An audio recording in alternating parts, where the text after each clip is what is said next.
Welcome to Higher Ed Athletics, presented by Pylytics.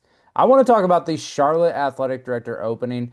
This one really shocked me. Mike Hill came on the podcast years ago. I've visited him at the school before when I've gotten to visit campus. I've also met with the chancellor before, and she's been on the podcast before. And so this one, I feel like I know quite a bit about Charlotte and both current and recent events and the trajectory they're on. Let me start. Mike Hill, great guy, and I hope this isn't the end of his career as an athletic director unless he wants it to be.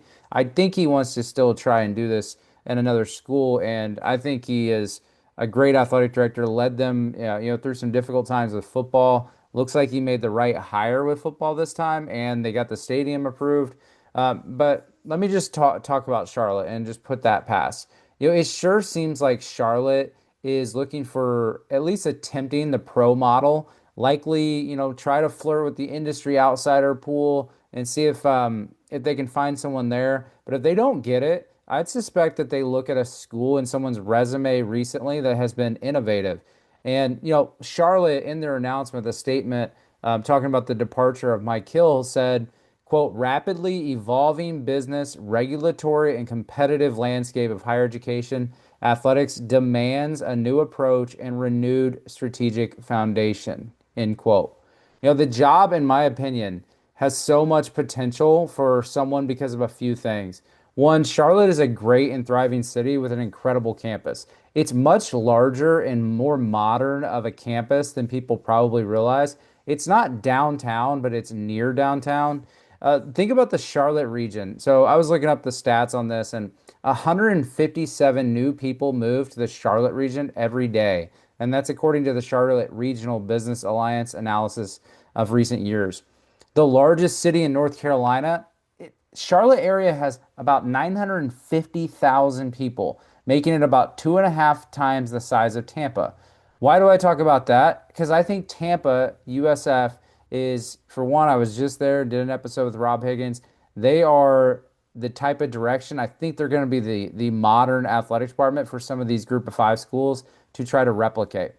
The other reason I think this is such a good job, this person doesn't have to come in and worry about making a football coach decision. Mike Hill took care of that. I think that, they brought in the Ohio football coach, and things aren't great right now, but they're going to get better, and in my opinion. Also, sticking with football, the upgrades to the stadium have already been approved and begun. By the way, if you've never been there, I was there 2 years ago, and before they've announced this, renovation, it's such a cool stadium, and it's got the bricks everywhere. It's what you think of a college campus when you're at Charlotte. Then this position, sometimes you want to bring in your own staff, and they will likely, because of some people that have left, likely have room to hire 2 to 3 executives to help with the recent exits. And so whoever comes in, whether they're an outsider, they could go and get, more of traditional administrators. But whoever you bring in, it seems like this person will probably have some flexibility on bringing some people with them. And we've seen that a lot with recent AD hires. I know Michigan State's kind of on another budget level, but Michigan State's brought in tons of people with under Jay Batt in his time.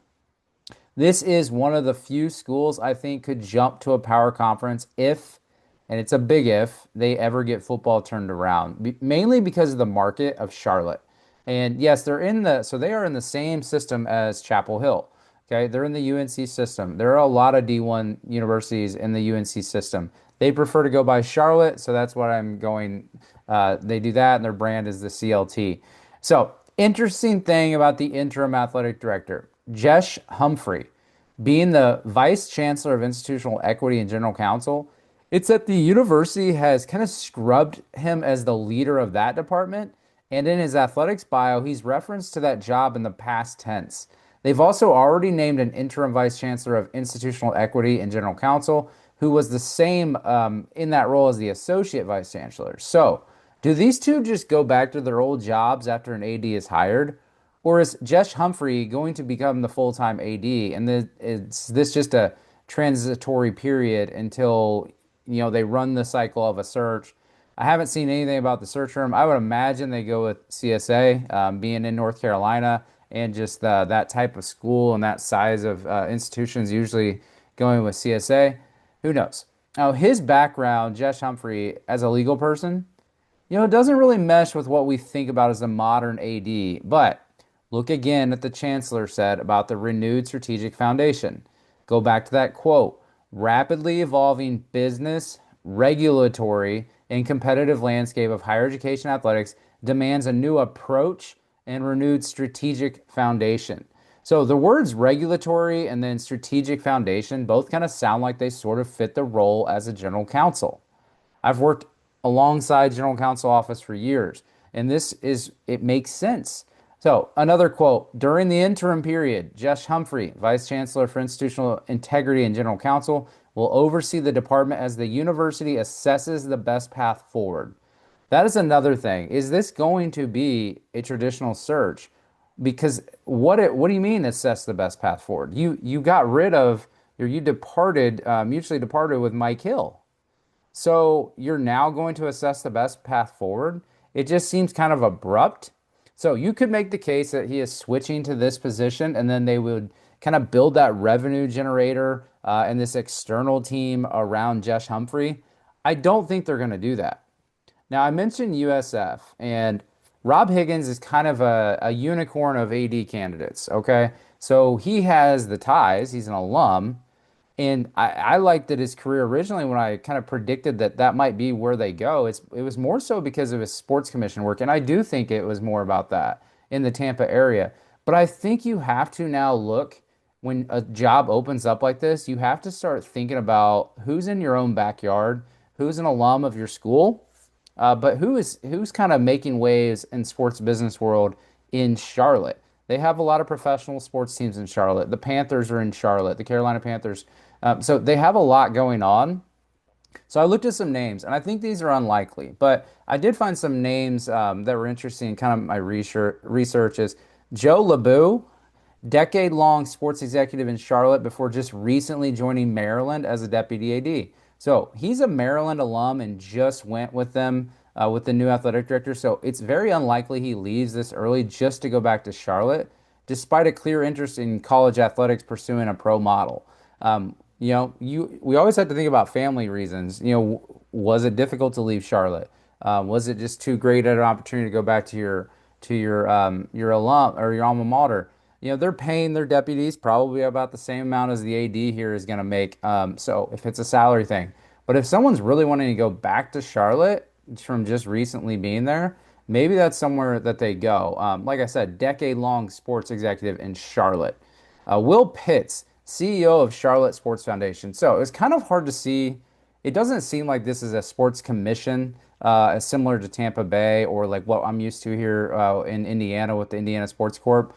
But I did look into Will Pitts. So he's the CEO of Charlotte Sports Foundation, which does similar work. So he's only been the CEO since April 2025, but he was the COO for a couple years before that. He spent 15 years at the foundation. So maybe not looking to go to a college AD position, but I feel like you have to go through this checklist if you're going to think about a candidate pool. And that's kind of what I do this on. This type of position, it sounds comparable, but like I said, I just don't think it is. They're not.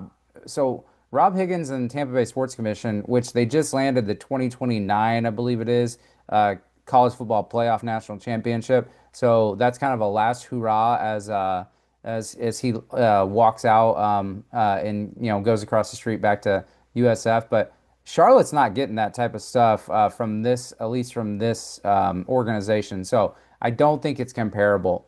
I also looked at the Charlotte Hornets and the Carolina Panthers. I think it's Tepper family owns a lot of these sports organizations in the pro model, and I didn't see someone that really sticks out as a likely candidate for the AD job at Charlotte. So, with that said, I'm still leaning industry hire but from an innovative school in their last one or two stops. Here's what I'm thinking. It makes me think of Cincinnati. So maybe John Daniel, for example, at Cincinnati. North Texas, think of the Ren Baker years, and they're still, being innovative under their athletic director. It's not new anymore. So I was thinking maybe Ryan Peck. You think about he's now at TCU. Who was at North Texas with Ren. He wasn't hired by the AD at TCU because the TCU AD came after Jeremiah Donati went to South Carolina. So this allegiance, is there one there? Would he want to try and go back and or try to be a leader of his own institution? But I do think no matter where, it'll probably be someone that's had success of being innovative at a similar type of school. And you have to think Cincinnati, where they were years ago, similar market, similar profile of the school before they obviously went into the Big 12. And then North Texas, Jared Mosley has them. I think I saw him in the crowd on Twitter of getting in there at the student section, throwing the shirt around. They have a very good chance of getting a playoff bid. They've been doing a lot of great things, but that started under Ren Baker, and Jared was there. So maybe you get someone with a North Texas tie into it. There's other schools you can think about. The other person that kind of seems like their career might fit what the chancellor describes, in my opinion, Tyler Jones, the deputy AD and the chief strategy officer slash GM at Virginia. Spent time at Northwestern as the executive senior associate AD for revenue generation and strategic initiatives. Previous roles as the number two at Cleveland State and spent several years at Ohio State to start his career. He's also a football student athlete, former football student athlete from Eastern Michigan, which is not the same type of school as far as an institutional profile. But Eastern Michigan, group of five being in the MAC, he's been obviously in some power schools, so maybe he's holding out for a power job. But Virginia has a pretty big senior staff. Um, so it'll just be interesting. I don't know that it would be him, but I think it's that type of profile that, someone that's up and comer and I've done some pretty cool things at some important areas. And I think they're the chief strategy part, sticks out to me. So it'll be interesting to see what Charlotte does. The chancellor really surprised me with this one. They seem to be very well aligned. So maybe this was a board thing from North Carolina. But with this not being the premier school in the board, and they have a lot going on with at University of North Carolina. Now the board did approve them bringing in an outside hire for their AD to succeed Bubba Cunningham, a NASCAR executive. So is the board and the system maybe looking to do something similar at Charlotte, because Charlotte has a lot of potential. So if you're someone that is contacted about this job, I've been there a couple of times now in the last 2 years. If you have not been on here, do your research and not just the D1 dossier. I'm talking about look at pictures, look at videos, look at interviews of people at this place. They are innovative. It is a huge campus, and I think there's just so much upside here as an athletic department. Fresh new branding in the last few years. They are really well positioned, in my opinion. So that's my thoughts on the Charlotte AD opening. I was still really surprised that this job came open. It's going to be hard to convince me this isn't a great job. Okay, Austin Peay State University. Thoughts on this position? I visited Austin Peay on my way to Florida recently, and despite it being 20 miles out of the way, and it was around 2 a.m., I wanted to, get on the road on a Wednesday night. I did drive through town and campus. That gives you a really good chance to just kind of drive around the downtown of Clarksville. It's uniquely positioned next to the campus, and it really flows nicely into the basketball arena, which I think is a really good connector between the school and the community. The Govs might be the coolest nickname for a school, right up there with the Blue Hens of Delaware and the Jackrabbits of South Dakota State. It's definitely on my Mount Rushmore of mascot names, and I got my selfie. I had to get out of the car and get a selfie with a big governor's poster. So it's just a really cool place. What I thought was interesting when I got back is President Mike Licari did a sit-down interview with CSA Search and Consulting CEO slash President Drew Turner to give kind of his insights on the position. I thought it was a brilliant move to do this. So I worked at Indiana State in the athletic department, working in student athlete services whenever Mike Licari was the provost there, I believe was what his title was. And then so whenever he got to Austin Peay State, I felt like his personality really came out as the president here and getting to kind of show his personality. This was an awesome video. It was on Connect. I'm sure you can find it other places, but I've watched it two and a half, 3 times now. couple questions I went back to, or comments I went back to look at. It's great to get this type of insights from a president. I found some of the comments from President Licari interesting when thinking about who might get or want this job. Usually, I don't think videos like this would do much, but if you have a very authentic president, and he was even mentioning in there that, look, I'm going to be in the crowd rooting for our teams. I'm going to be encouraging the referees and the umpires to make the right calls. And it was kind of funny. But this is someone that is ready to go and ready to back their next athletic director. Obviously, their athletic director left in really good terms and went to the FBS ranks, which it is very rare for an FCS athletic director to go to the FBS. If you look at my D1 AD hiring trends and tracker on higherathletics.com, you'll see it doesn't happen a lot. I found some of these comments really interesting, and I think if you're considering this job, you need to be watch this video, but here are my thoughts on it too.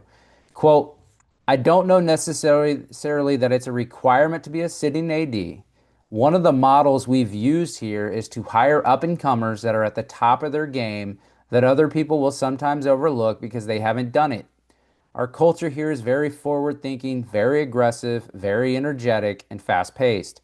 So oftentimes I'm going to tilt to someone on the younger side who's moving up the ladder quickly in their career because I want that energy here. So this quote basically eliminates a lot of people, but it really opens the door for several others that fit certain categories.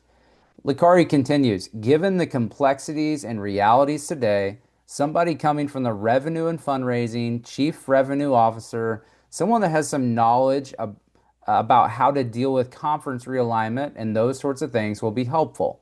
Conference realignment, they are moving to an all sports new conference, the United Conference.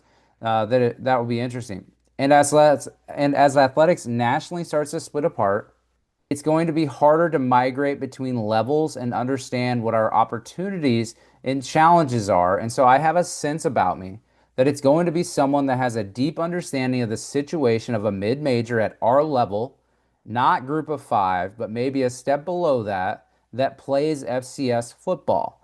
That'll help to understand the budget realities and opportunities are for growth and for championships. So I don't know that I agree with him that it should necessarily be someone that knows FCS football. I think if you really are a forward-thinking institution and president, you better not overlook the talent at the G5 level. I think it's going to be difficult to find that up and comer at the top of their game in the fundraising side if you close yourself off from the group of five. If you only do that with the FCS, a lot of people in athletic departments at FCS, they've either been there forever or they aren't the one doing the fundraising. It's the sitting athletic director. Well, if you also are looking for maybe an up and comer or a young athletic director, why would they leave an FCS school to go to another FCS school? So I think, I know he was just answering the question, but if you really tied it down and you really had to think about it, that's why I think you're going to see kind of a mixed bag of who the final candidates are. And we may never know who the final candidates are once they finish the search. So I do think it's important that you find someone with a background in a football school. So yes, that probably eliminates someone from non-football mid-majors.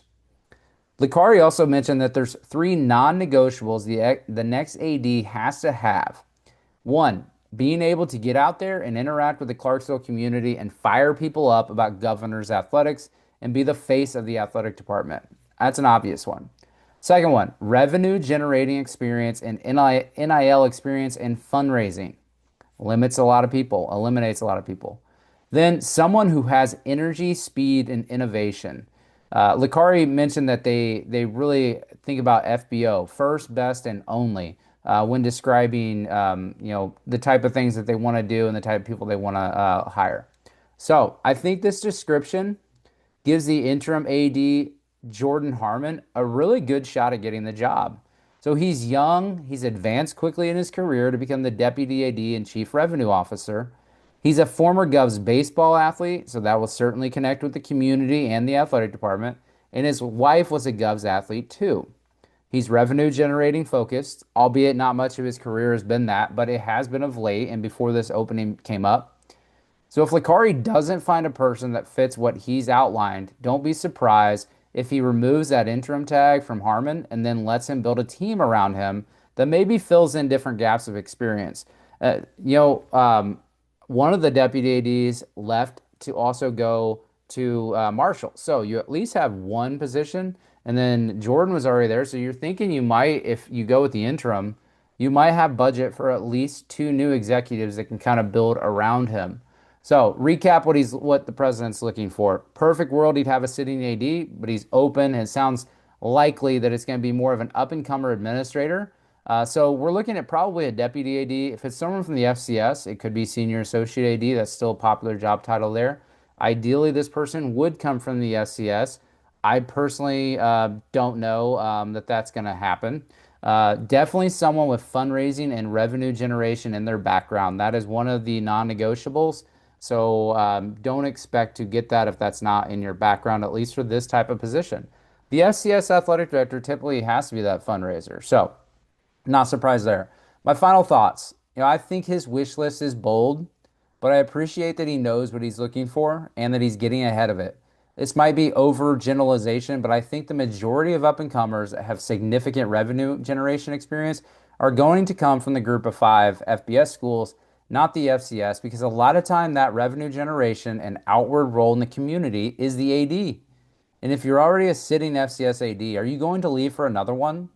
So if he goes with the current AD, I think it will likely, at least what I would think it would make sense, is to go with an AD at a D2 school with a comparable institution and community. The D2 football playoff, is not the exact same. It's regional based, but their budgets are going to be similar at some types of those schools. So I think that you probably are more likely that if you want a comparable with that type of background, D2. And you could probably get an AD where, for one, they're going to get a pay increase I think, for most places, go from D2 to FCS. And, it's Tennessee. People love Tennessee. It's I think he said that it's the fastest growing city in Tennessee.